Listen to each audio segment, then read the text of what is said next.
শহীদ president Ziaur Rahman personally এখন পর্যন্ত বাংলাদেশের দূরদর্শিতার দিক থেকে, আধিপত্যবাদের বিরুদ্ধে অবস্থানের দিক থেকে এবং ইনক্লুসিভ বাংলাদেশ, যেটা এখন আমরা অনেক বেশি বলছি, সেই ইনক্লুসিভ বাংলাদেশ গঠনের দিক থেকে এবং পার্বত্য চট্টগ্রাম ৭১ পরে আপনারা জানেন অনেক সমস্যা ছিল, কিন্তু জিয়াউর রহমানের দূরদর্শিতার কারণে এখন পর্যন্ত আলহামদুলিল্লাহ পার্বত্য চট্টগ্রাম বাংলাদেশ তার অবস্থান শক্তভাবে রাখতে সক্ষম হয়েছে। সুযোগ আল্লাহ তাআলা দিয়েছেন, এখন এই সুযোগকে কতটুকু কাজে লাগাবো এটা ডিপেন্ড করবে শহীদদের কাতারে শামিল থাকা আমরা যারা বেঁচে আছি আমাদের উপরে।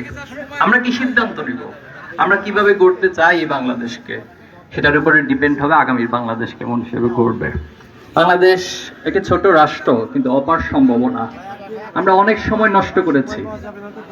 আমি শহীদ প্রেসিডেন্ট জিয়াউর রহমান পার্সোনালি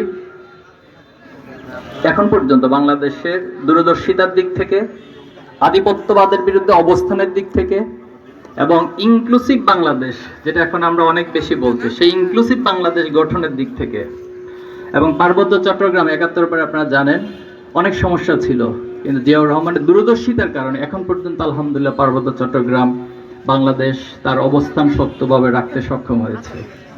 পাশাপাশি ৭১ পরে পার্শ্ববর্তী রাষ্ট্রের পরিকল্পনা